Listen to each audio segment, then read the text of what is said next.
The medieval board strengthener craftsman kept quiet about for centuries.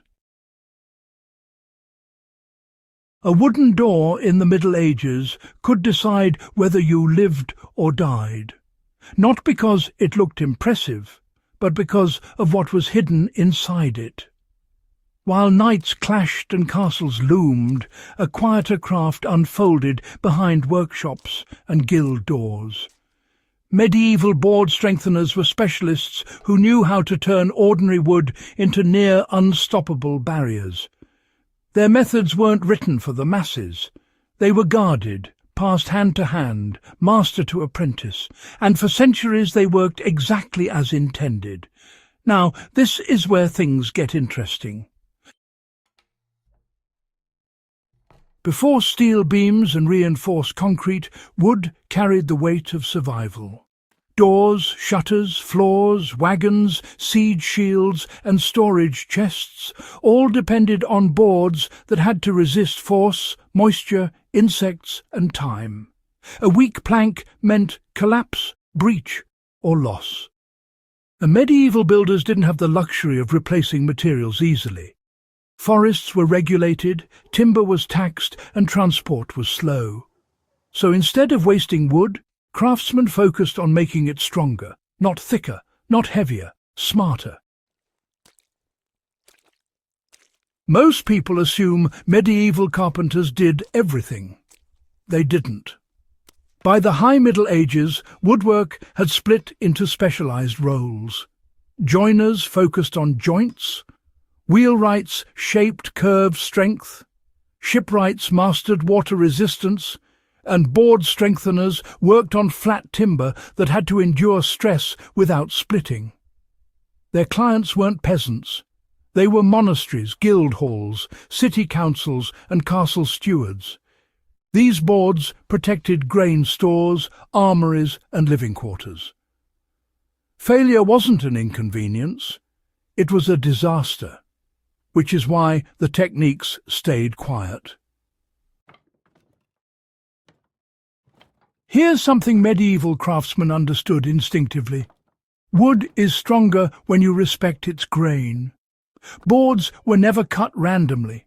Strengtheners selected timber based on how the grain ran from end to end. Straight grain resisted splitting. Twisted grain was rejected or reworked. More importantly, boards were oriented deliberately. Doors weren't just vertical or horizontal by preference. The grain direction was chosen to counter expected force. Rams hit doors horizontally, so boards were often stacked vertically, forcing the impact to fight the grain instead of exploiting it. That single decision could double a door's resistance. Modern plywood relies on industrial adhesives. Medieval craftsmen had none of that, but they achieved similar strength through dry layering. Thin boards were stacked with alternating grain directions and locked together using pegs, wedges and compression frames. This created tension.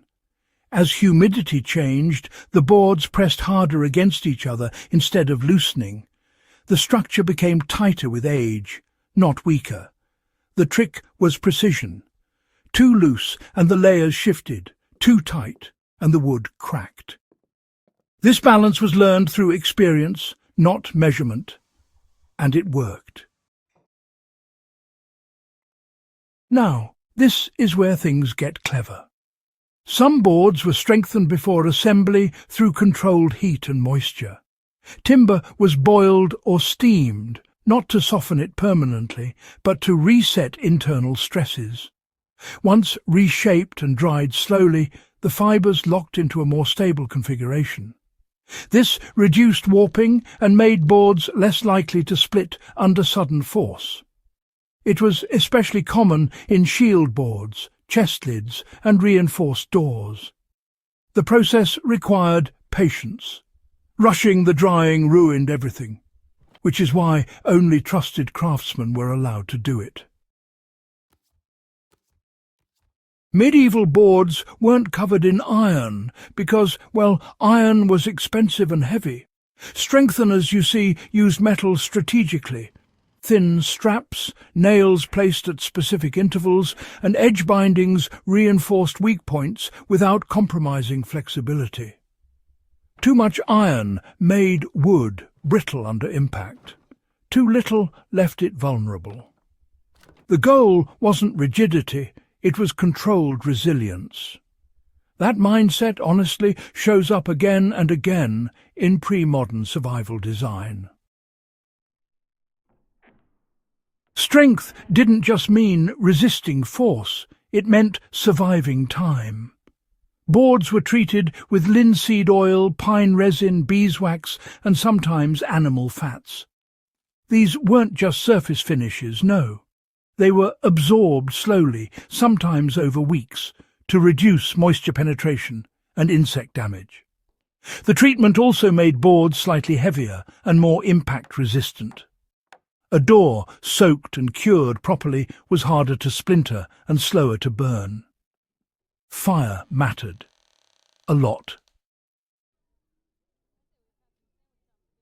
Guild culture explains everything. Knowledge was currency. If everyone knew how to strengthen boards, prices dropped and status vanished. So techniques were shared selectively, often verbally, sometimes demonstrated once and never repeated. Apprentices learned by watching, not asking. Mistakes were corrected without explanation. The craft survived because it was controlled. And when modern industry arrived, much of this knowledge was simply ignored. Here's the part survival enthusiasts should pay attention to. These methods didn't rely on electricity, chemicals, or precision tools.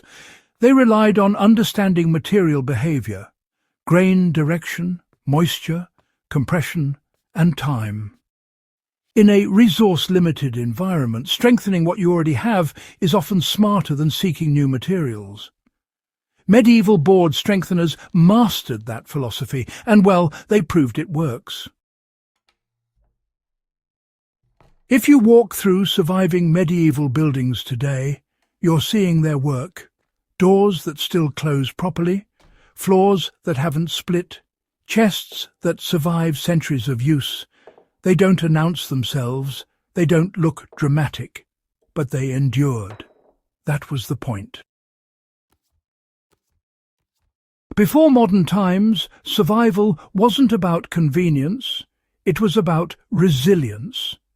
These craftsmen understood that strength came from cooperation between material and maker, not force, not excess, just knowledge applied carefully. And that's the lesson worth remembering. If you enjoy uncovering the quiet skills that kept people alive long before modern technology, you're in the right place. These forgotten crafts weren't flashy, but they were brilliant. And honestly, they shaped the world more than most battles ever did. If this story surprised you, hit like. If it made you curious, subscribe. And if you know someone who appreciates real history and practical survival knowledge, share this video with them. Stay with us here at Before Modern Times, where the past still has a lot to teach, and we're just getting started.